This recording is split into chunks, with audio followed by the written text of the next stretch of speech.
Hello, Assalamu alaikum wa rahmatullahi wa barakatuh. Waa maam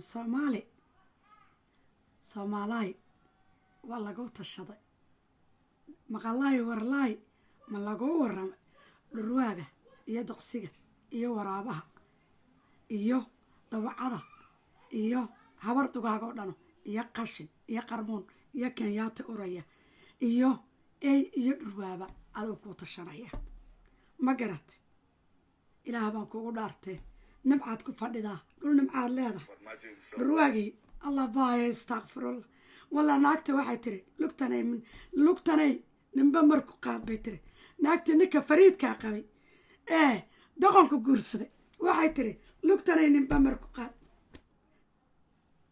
dhageysi wanaagsan stupid kenyati famajo Somalia ayaa ku qayilaye dhageyso and Somalia and Farmoja. Yes. They don't like Kenya. And let's be honest. Hassan Hari are not in Somali. One is from America, the other one is from Norway. Yes. And the Norway is given Kenyati, City Gorilla. What is not Somali? What is Norwegian? What is America? bal waxa ku kala guraya ku kala qaybinaya dadkaagi Norwegian America oo kala qaybinayo give support to India Uganda. I speak because my Ugandan troops are in Mogadishu. I have a right to defend those young men. If they die there because of Somali nationalism, we are not going to spare our children and people and our orphans and the widows back in our country. We have a right to tell this government state, if the diplomats can't do it, I'm not a diplomat. Let us continue working on our self-national interest, but you also give the other country to work on their self-interest, but with constraint. But I think what is lacking in terms of Somalia is that constraint. And Farmajo, as I said before, is using this stuff and is using this kind of spat so that he can consolidate the other clans in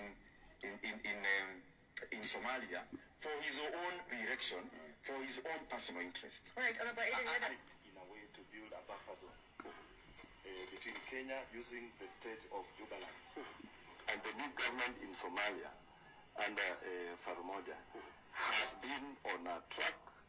You know, they are going through elections. Yes. And Jubaland was the last one because it was contentious. You remember what happened in western state, southwestern, where Ethiopia had interest. Yes. So the Ethiopian troops worked together and they removed the strongest country. But now here Kenya has their person, the president of Jubaland, Madobe, is actually, we can say Jubaland is a friendly state to Kenya. It's a state of... Jubaland is a friendly state. Jubaland baa saaxiibna la leeyahay doorashada washtikan dhurwaayaa ku tashanaya dhurwaayo iyo gorile iyo dugaag iyo qashin iyo bakti oo dhan baa ku tashanaya waxay u tashanayaan inta midba maalin soo galaya waa adig Jubaland is wala iyo bille iyo tolle inaanay friendly state ahayn Kenya naar baa laga waraabinaya we will give you drink hell waa jenga sana qashin iyo quran iyo bakti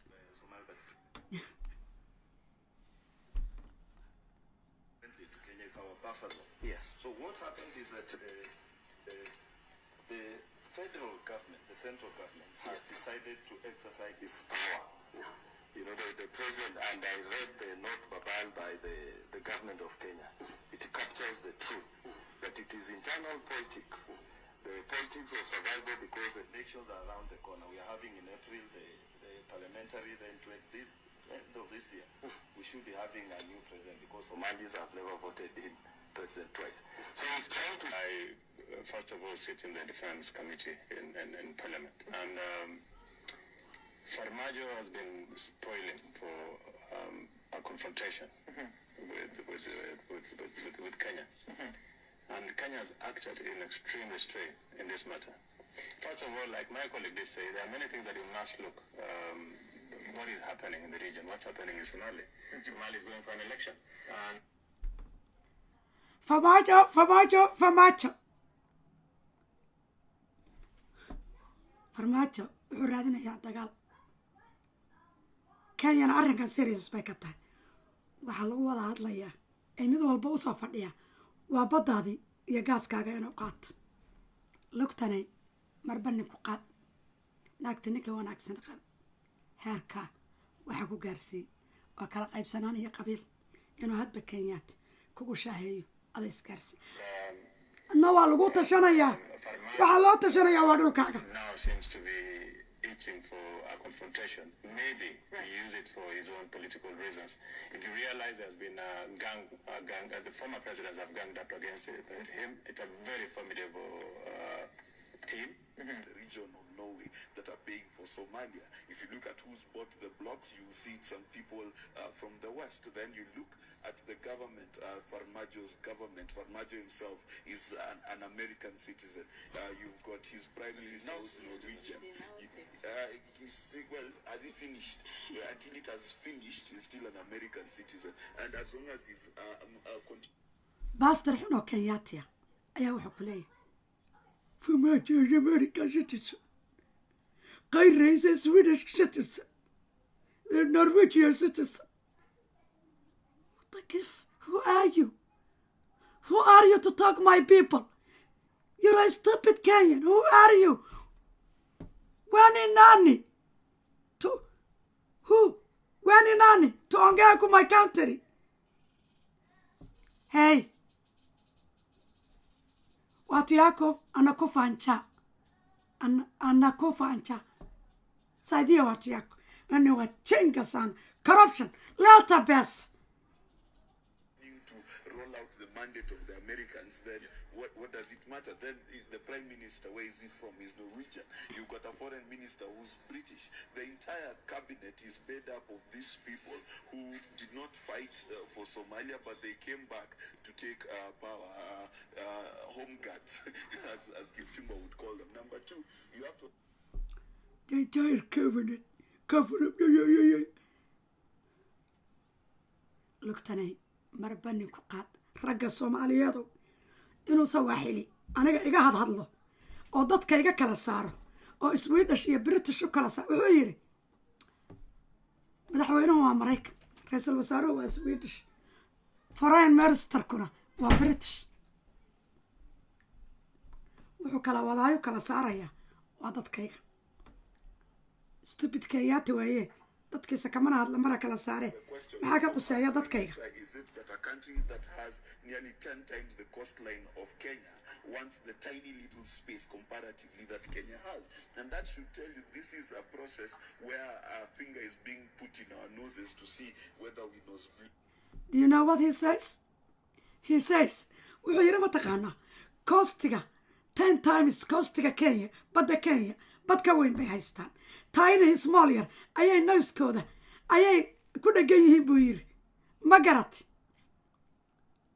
marka arrinkan maxaa ka quseeya da Ilaahay bay siiyay 10 times badaydu hadday ka weyn tahay wajenga sana ombo wataka Or not. Now, what is Kenya's course of action? Number one, I honestly believe that Kenya needs to deploy its military in that area so that the ICJ knows that they're not going to make a ruling that is detrimental to the country. We are not going to sit by and become a landlocked country.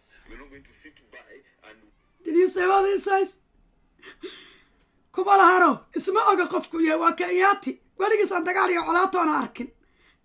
Inta soo fariistay ku yahay Kenya ciidankeeda ha u dibaleed garayso biyaha Soomaaliya meesha la isku haysto si ICJ ha aragto inaan anagu Kenya ka nahay.